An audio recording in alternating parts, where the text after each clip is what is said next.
Adventist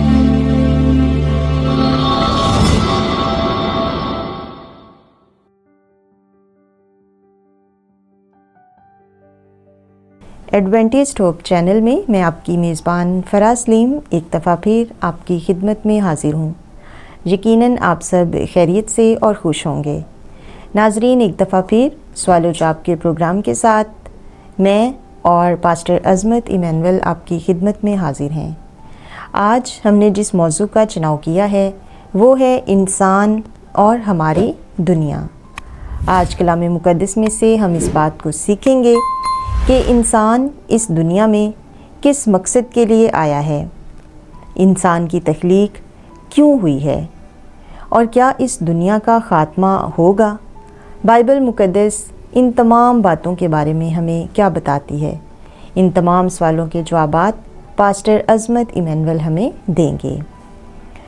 سب سے پہلے میں پاسٹر صاحب کو خوش آمدید کہوں گی۔ پاسٹر صاحب، سب سے پہلا سوال جو میں آپ سے کرنا چاہتی ہوں وہ یہ ہے کہ آپ یہ بتائیں کہ بائبل مقدس کے مطابق دنیا اور انسان کی تخلیق کیسے ہوئی؟ جی فرا، بہت شکریہ، آپ نے مجھے یہ موقع دیا کہ میں آج ایک دفعہ پھر خدا ان کے کلام میں سے کچھ سوالات کا جواب دے سکوں۔ اور جیسا کہ موضوع چنا گیا ہے کہ انسان اور دنیا خدا نے کس طرح بنائی، کس طرح تخلیق کی، اور ہم دیکھتے ہیں کہ بائبل مقدس ہمیں بڑے واضح طور پر بتاتی ہے کہ کس طرح خدا نے دنیا کی اور انسان کی تخلیق کی، کس طرح انہیں بنایا۔ آئیے ہم بائبل مقدس میں سے اپنے اس سوال کا جواب پاتے ہیں۔ اگر ہم پیدائش کی کتاب، جو بائبل مقدس کی پہلی کتاب ہے جس کو لکھنے والے بزرگ موسیٰ ہیں، اس کے پہلے باب کی پہلی آیت میں ہی بتا دیا گیا ہے کہ اس دنیا کو بنانے والا کون ہے، کس نے اس دنیا کو پیدا کیا ہے۔ لکھا ہے کہ خدا نے ابتدا میں زمین و آسمان کو پیدا کیا۔ بائبل مقدس ہمیں بتاتی ہے کہ خدا نے ہی آسمان اور زمین کو پیدا کیا، یعنی کہ اس دنیا کو بنانے والا، اس دنیا کو خلق کرنے والا خداوند خدا ہے۔ اگر آسمان نہ ہوتا، یہ زمین نہ ہوتی، اگر ہم نہ ہوتے تو پھر ہم یہ کہہ سکتے ہیں کہ کوئی خدا نہیں۔ لیکن اس دنیا کا ہونا، ہمارا ہونا، اس بات کا ثبوت ہے کہ خداوند خدا وجود رکھتا ہے اور خدا نے ہی دنیا کو بنایا ہے۔ اگر ہم اسی کے ساتھ پیدائش کی کتاب کے 2 باب کی 7ویں آیت پڑھیں تو یہاں پر یہ لکھا ہے، اور خداوند خدا نے زمین کی مٹی سے انسان کو بنایا اور اس کے نتنوں میں زندگی کا دم پھونکا تو انسان جیتی جان ہوا۔ مسیح میں میرے عزیزو، دنیا اور انسان کو پیدا کرنے والا خدا ہی ہے۔ ہم خدا کا شکر ادا کرتے ہیں کہ خدا نے ہمارے لیے ایک خوبصورت دنیا بنائی ہے، اور اس کے علاوہ خدا نے ہمیں اس دنیا میں رکھا ہے تاکہ جب ہم آسمان، زمین، سمندر اور پانی کے چشموں کو دیکھتے ہیں تو اس کا شکر ادا کریں۔ اور یاد رکھیے گا، خدا نے آسمان اور زمین اپنے لیے نہیں بنائی بلکہ انسان کے لیے بنائی، میرے لیے اور آپ کے لیے بنائی، تاکہ جب ہم آسمان اور زمین کو دیکھیں تو اس بات کو جانیں کہ آسمان خدا کا جلال ظاہر کرتا ہے، اور یہ جو زمین ہے اس کے حکم سے ہے۔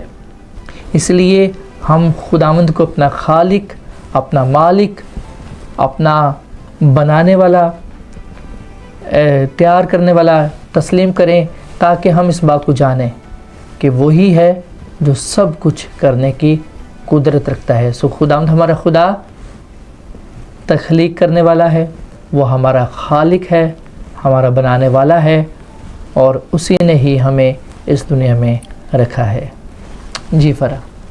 پاسٹر صاحب، اگلا سوال جو میں کرنا چاہتی ہوں وہ یہ ہے کہ انسان کو دنیا میں کس مقصد کے لیے رکھا گیا ہے؟ کلام مقدس اس کے بارے ہمیں کیا تعلیم دیتا ہے؟ جی فرا، آپ نے بہت ہی اچھا سوال کیا ہے کہ خدا نے انسان کو اس زمین پر کیوں رکھا ہے۔ یہ بہت ہی ضروری ہے کہ ہم اس بات کو جانیں کہ ہمارا اس دنیا میں آنے کا مقصد کیا ہے، خدا نے ہمیں کیوں اس دنیا میں رکھا ہے۔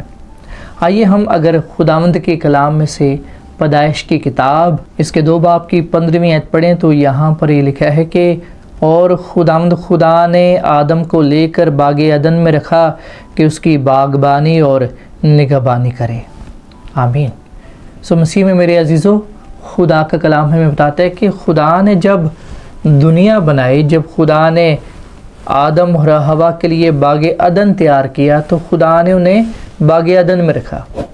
اور پھر بائبل مقدس میں لکھا ہے کہ خدا نے آدم اور حوا کو یہ حکم دیا، یہ فرمان جاری کیا کہ وہ باغ کی باغبانی اور نگہبانی کریں، یعنی کہ وہ دیکھ بھال کریں۔ اور اس کے علاوہ ہم دیکھتے ہیں کہ نہ صرف بزرگ آدم اور بی بی حوا نہ صرف باغ کی باغبانی اور نگہبانی کرتے تھے، نہ صرف اس کی دیکھ بھال کرتے تھے، حفاظت کرتے تھے، بلکہ اس کے ساتھ ساتھ خدا کا کلام ہمیں بتاتا ہے کہ ٹھنڈے وقت میں وہ خدا سے بات کیا کرتے تھے، وہ خدا کی بات کو سنا بھی کرتے تھے اور خدا سے باتیں بھی کیا کرتے تھے۔ اس کا مطلب ہے کہ خدا نے انسان کو اس دنیا میں اس لیے رکھا ہے تاکہ وہ دنیا کی دیکھ بھال بھی کرے، دنیا کی حفاظت بھی کرے اور اس کے ساتھ ساتھ خدا کا جلال بھی ظاہر کرے، خدا سے رابطے میں رہے، خدا سے بات چیت کرے۔ لیکن ہم دیکھتے ہیں کہ آج کا جو انسان ہے وہ ان تمام باتوں کو بھلا چکا ہے۔ ہم اپنے کاموں میں یا دنیا میں اتنے مگن ہو گئے ہیں کہ ہمیں اب کسی کی پرواہ نہیں رہی۔ ہم خود اپنے ہاتھوں سے اس دنیا کو خراب کر رہے ہیں، تباہ کر رہے ہیں۔ اس کے ساتھ ساتھ خدا نے ہمیں اپنے جلال کے لیے پیدا کیا ہے، ہم خدا سے بھی دور جا رہے ہیں، جس وجہ سے ہم دن بدن برائی کی طرف جا رہے ہیں۔ نہ صرف ہم بلکہ دنیا بھی برائی اور تباہی کی طرف جا رہی ہے۔ خدا کا کلام ہمیں بتاتا ہے کہ خدا نے انسان کو دنیا میں اس لیے رکھا ہے تاکہ وہ دنیا کی دیکھ بھال کرے، حفاظت کرے اور اس کے ساتھ ساتھ خدا کا جلال بھی ظاہر کرے۔ جی فرا۔ جی پاسٹر صاحب، بہت شکریہ آپ کا، بڑے اچھے طریقے سے آپ نے ہمیں بتایا ہے کہ انسان کو اس دنیا میں اس مقصد کے لیے رکھا گیا ہے کہ انسان اس دنیا میں رہتے ہوئے خدا تعالیٰ کی عبادت کرے، اس کے حکموں پر عمل کرے اور ایک نیک زندگی گزارے۔ اگلا جو سوال میں کرنا چاہوں گی وہ یہ ہے کہ کیا بائبل مقدس ہمیں یہ بتاتی ہے کہ دنیا کا خاتمہ ہوگا؟ جی فرا، جب ہم بائبل مقدس کو پڑھتے ہیں تو بائبل ہمیں بتاتی ہے کہ دنیا کا خاتمہ ہوگا۔ آئیے ہم بائبل مقدس میں سے ایک حوالہ پڑھیں گے۔ اگر ہم پطرس رسول کا دوسرا خط اس کے 3 باب کی 10ویں آیت تا 11ویں آیت تک پڑھیں تو یہاں پر یہ لکھا ہے، لیکن خداوند کا دن چور کی طرح آ جائے گا، اس دن آسمان بڑے شور و گل کے ساتھ برباد ہو جائیں گے اور اجرام فلک حرارت کی شدت سے پگھل جائیں گے اور زمین اور اس پر کے کام جل جائیں گے۔ آمین۔ مسیح میں میرے عزیزو، خدا کا کلام ہمیں بتاتا ہے کہ آسمان شور و گل کے ساتھ برباد ہو جائے گا اور اجرام فلک یعنی کہ چاند، سورج اور ستارے آگ کی شدت سے، اس کی حرارت سے پگھل جائیں گے۔ اور پھر بائبل مقدس کے اس حوالے میں یہ بھی لکھا ہے کہ یہ زمین جل جائے گی۔ بائبل مقدس ہمیں دنیا کے خاتمے کے بارے میں بتاتی ہے، لیکن بہت سے لوگ ہیں جو یہ بات کہتے ہیں کہ اے جگ مٹھا تے اگلا کنے ڈٹھا۔ ان کے کہنے کا مطلب یہ ہے کہ کل کو جو ہوگا دیکھا جائے گا، آج ہم خوشی منائیں، جو دل کرتا ہے وہ کریں، کل کو جو ہوگا دیکھ لیں گے۔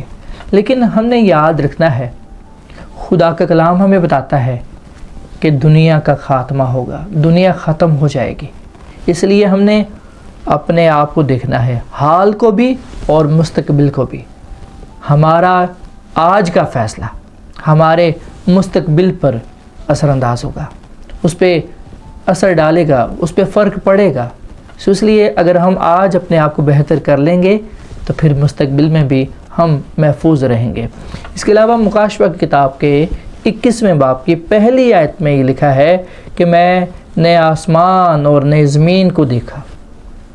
پہلا آسمان اور پہلی زمین جاتی رہی، اور یہ تمام چیزیں بیان کرنے والا خداوند یسوع مسیح کا شاگرد یوحنا رسول ہے، اور وہ یہ بات کہتا ہے کہ میں نئے آسمان اور نئی زمین کو دیکھتا ہوں۔ سو اس کا مطلب ہے کہ جب وہ یہ بات کہتا ہے کہ نیا آسمان اور نئی زمین ہوگی، اس کا مطلب ہے کہ پہلا آسمان اور پہلی زمین، یعنی کہ یہ جو آسمان اور زمین ہے جہاں ہم دیکھ رہے ہیں اور رہتے بھی ہیں، یہ تمام چیزیں ختم ہو جائیں گی۔ لیکن یاد رکھیں، نیا آسمان اور نئی زمین خدا اپنے لیے نہیں بنا رہا، خدا میرے لیے اور آپ کے لیے بنا رہا ہے۔ اس نے اس لیے یہ پلان کیا ہوا ہے کہ وہ ہمیں ہمیشہ اپنے ساتھ رکھنا چاہتا ہے۔ وہ یہ چاہتا ہے کہ ہم اس کے ساتھ پیوستہ رہیں، اس میں مضبوط رہیں اور اس کے ساتھ جڑے رہیں۔ یہ ایسے ہی ہے جیسے ماں باپ اپنے بچوں کے لیے گھر بناتے ہیں، کمرہ بناتے ہیں، خوبصورت اسے تیار کرتے ہیں تاکہ ان کے بچے وہاں پر رہیں۔ ہمارے خدا نے بھی، جس کے ہم بیٹے اور بیٹیاں ہیں، اس نے ہمارے لیے نیا آسمان اور نئی زمین تیار رکھی ہے، اور وہ ہمیں اس میں لے کر جائے گا۔ اگر ہم جانا چاہتے ہیں تو وہ خوشی سے یہ کہے گا کہ آؤ میرے باپ کے مبارک لوگو، اس بادشاہی کو میراث میں لو جو تمہارے لیے تیار کی گئی ہے۔ جی فرح۔ جی پاسٹر صاحب، بہت شکریہ، آپ نے بڑے اچھے طریقے سے ہمیں کلام مقدس میں سے یہ بتایا ہے کہ انسان کو اس دنیا میں اس لیے رکھا گیا ہے کہ انسان خدا تعالیٰ کی عبادت کرے، اس کے حکموں پر عمل کرے اور ایک نیک زندگی گزارے۔ اگلا سوال جو میں کرنا چاہوں گی وہ یہ ہے کہ جیسا کہ ہم دیکھتے ہیں کہ آج کل اس دنیا میں اتنے دکھ درد ہیں، اتنی برائی اور اتنی مصیبتیں ہیں، تو پاسٹر صاحب آپ ہمیں یہ بتائیں کہ ایسا کیوں ہے؟ کلام مقدس اس کے بارے کیا ہمیں بتاتا ہے؟ جی، بہت ہی اہم سوال کیا گیا ہے، اور میرا یہ ایمان ہے کہ آپ کے ذہنوں میں بھی یہ سوال ہوگا۔ آپ بھی کئی دفعہ یہ سوچتے ہوں گے کہ اگر خدا نے یہ دنیا بنائی ہے، اگر یہ دنیا خوبصورت تھی، تو پھر اس دنیا میں برائی، پریشانی، دکھ، تکلیف، بیماری، موت کہاں سے آ گئی؟ کیوں ہے اس دنیا میں یہ؟ مسیح میں میرے عزیزو، خدا کا کلام ہمیں بتاتا ہے، بائبل مقدس یہ بات بیان کرتی ہے کہ جب خدا دنیا کو بنا چکا تھا تو خدا نے کہا بہت اچھا ہے۔ خدا نے اعلان کیا تھا کہ جو کچھ بھی اس نے بنایا ہے وہ اچھا ہے، لیکن ہم دیکھتے ہیں کہ ایک ایسی چیز نے دنیا کو خراب کر دیا، خدا کی تخلیق کو خراب کر دیا۔ اور اگر ہم خداوند کے کلام میں پالوس رسول کا خط اس کے 5ویں باب کی 12ویں آیت پڑھیں تو یہاں پر یہ لکھا ہے، بس جس طرح ایک آدمی کے سبب سے گناہ دنیا میں آیا اور گناہ کے سبب سے موت آئی، اور یوں موت سب آدمیوں میں پھیل گئی، اس لیے کہ سب نے گناہ کیا۔ آمین۔ مسیح میں میرے عزیزو، بائبل مقدس کا یہ حوالہ ہمیں بتاتا ہے کہ ایک کی وجہ سے گناہ دنیا میں آیا، اور اس گناہ کی وجہ سے اس دنیا میں مصیبتیں، پریشانیاں، تکلیفیں، بیماریاں، یہاں تک کہ موت اس دنیا میں آ گئی۔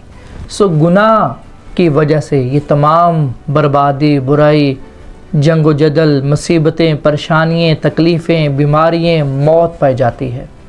اگر گناہ نہ ہوتا تو کچھ بھی نہ ہوتا۔ سو گناہ کی وجہ سے یہ تمام چیزیں ہیں، اور یاد رکھیں گناہ میرے لیے اور آپ کے لیے بھی جان لیوا ہے۔ اس لیے یہاں پر لکھا ہے کہ سب نے گناہ کیا اور خدا کے جلال سے محروم ہے۔ سو ہمیں گناہ سے دور رہنا ہوگا، ہمیں گناہ سے منہ پھیرنا ہوگا، مجھے اور آپ کو گناہ سے بچنا ہوگا۔ اب سوال یہ پیدا ہوتا ہے کہ میں اور آپ کیسے گناہ سے بچ سکتے ہیں؟ خدا کے حکموں پر عمل کرنے کی بدولت۔ بزرگ داؤد کہتا ہے کہ میں نے تیرے کلام کو اپنے دل میں رکھ لیا تاکہ تیرے خلاف گناہ نہ کروں۔ جب خدا کا کلام ہمارے دلوں میں ہوگا، جب خدا کا کلام ہماری زندگیوں میں ہوگا، جب خدا کا کلام ہمارے خاندانوں میں ہوگا، ہمارے چرچ میں ہوگا، تو یقیناً خدا کا کلام ہماری مدد کرے گا کہ ہم گناہ سے دور رہیں اور خداوند اپنے خدا کے ساتھ پیوستہ رہیں۔ جی آخری جو سوال میں پاسٹر صاحب سے کرنا چاہوں گی وہ یہ ہے کہ انسان اور دنیا کا مستقبل کیا ہے؟ کلام مقدس ہمیں کیا بتاتا ہے؟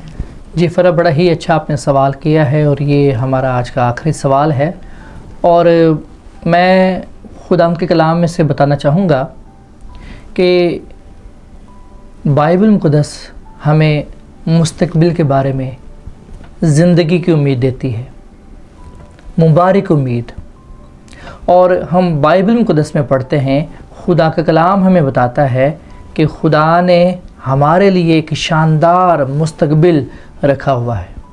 بے شک آج جب ہم اس دنیا میں ہیں، ہم مصیبتوں سے، پریشانیوں سے، تکلیفوں سے گزرتے ہیں، ہمیں موت کا سامنا کرنا پڑتا ہے، لیکن یاد رکھیں خدا کا کلام ہمیں حوصلہ دیتا ہے، ہمیں نئی امید دیتا ہے، نئی زندگی کی امید دیتا ہے، مبارک امید دیتا ہے، اور یہ جو شاندار امید ہے یہ خدا کے وعدے کے ساتھ ہے، اور خدا کے وعدے لا تبدیل ہیں، اٹل ہیں، خدا اپنے وعدوں میں سچا ہے۔ آئیے ہم اپنے لیے، اپنے خاندان کے لیے، اپنے چرچ کے لیے یہ مستقبل کی مبارک امید خداوند کے کلام میں سے پڑھیں۔ خداوند کے کلام میں لکھا ہے، اگر ہم مکاشفہ کتاب اس کے 21ویں باب کی 4 آیت پڑھیں تو یہاں پر یہ لکھا ہے، اور وہ ان کے آنکھوں کے سب آنسو پونچھ دے گا، اس کے بعد نہ موت رہے گی، نہ ماتم رہے گا، نہ آہو نالا، نہ درد، پہلی چیزیں جاتی رہیں۔ آمین۔ سو مسیح میں میرے عزیزو، وہ وقت آنے والا ہے جب گناہ کا نام و نشان نہیں ہوگا، اور جب گناہ نہیں ہوگا تب موت نہیں ہوگی، اور جب موت نہیں ہوگی تب بیماری نہیں ہوگی، جب بیماری نہیں ہوگی تو کوئی پریشانی نہیں ہوگی، کوئی تکلیف نہیں ہوگی، کوئی آہو نالا نہیں ہوگا، کوئی دکھ درد نہیں ہوگا، بلکہ ہم پاک کلام میں یہ پڑھتے ہیں کہ خدا اپنے لوگوں کے آنکھوں کے آنسو پونچھ دے گا۔ اور پھر پاک کلام میں یہ بھی لکھا ہے کہ خدا آپ اپنے لوگوں کے ساتھ سکونت کرے گا۔ سو آئیے ہم اس مبارک امید کو تھامے رہیں، ہم خدا کا شکر ادا کریں کہ ہمارے پاس مستقبل میں بھی زندگی کی امید پائی جاتی ہے، مبارک امید پائی جاتی ہے۔ بہت سی اس دنیا میں ایسی قومیں ہیں جو یہ خیال کرتی ہیں کہ یہی زندگی ہے، اس کے بعد کوئی اور زندگی نہیں ہے۔ بہت سی قومیں مستقبل کی زندگی سے وابستہ نہیں ہیں، اس کے بارے میں نہ خیال کرتی ہیں، نہ اس کے بارے میں سوچتی ہیں، نہ اس پر ایمان رکھتی ہیں، بلکہ ہم دیکھتے ہیں کہ ہم تمام قوموں سے زیادہ مبارک ہیں کیونکہ ہم بائبل مقدس کو ماننے والے لوگ ہیں۔ بائبل مقدس ہمیں بتاتی ہے کہ خدا نے ہمارے لیے مستقبل میں بھی کثرت کی زندگی رکھی ہوئی ہے، زندگی کی امید ہمیں دی ہوئی ہے، اور ہم کثرت کی زندگی، ہمیشہ کی زندگی خداوند اپنے خدا کے ساتھ گزاریں گے اور اس کی بادشاہت میں گزاریں گے۔ آئیے ہم خدا کی بادشاہت کا انتظار کریں، آئیے ہم اس ایمان اور امید میں زندگی گزاریں کہ جب یسوع کی دوسری آمد ہوگی تو خداوند یسوع مسیح دنیا کو تباہ کر دے گا، سب کچھ ختم کر دے گا، گناہ کا نام و نشان مٹا دے گا، اور وہ اپنی بادشاہی قائم کرے گا، اور ہم اس کے ساتھ عبدالآباد زندہ رہیں گے، اس کے ساتھ رہیں گے، اور خدا خود ہماری آنکھوں کے آنسو پونچھ دے گا۔ اس کے بعد نہ دکھ، درد، مصیبت، بیماری، دکھ، تکلیف کچھ نہ ہوگا، بلکہ خداوند، خدا کے لوگ خدا کے ساتھ رہیں گے اور عبدالآباد بادشاہی کریں گے۔ آمین۔ بہت شکریہ پاسٹر صاحب، بڑے اچھے طریقے سے کلام مقدس میں سے آج آپ نے ہمیں انسان اور دنیا کے حوالے سے بتایا ہے۔ یقیناً ہمارے ناظرین نے آج کے کلام کے وسیلے سے بہت برکت پائی ہوگی اور بہت سی باتوں کو سیکھا بھی ہوگا۔ سو ناظرین، اگر آپ کو پروگرام پسند آیا ہے تو آپ ایڈوینٹسٹ ہوپ چینل کو سبسکرائب کریں، اسے لائک کریں تاکہ آپ کے دوست اور آپ کے عزیز و اقارب اس پروگرام کے وسیلے سے بہت کچھ سیکھ سکیں اور وہ بھی برکت پا سکیں۔ اب اپنی میزبان فرا سلیم کو اجازت دیں۔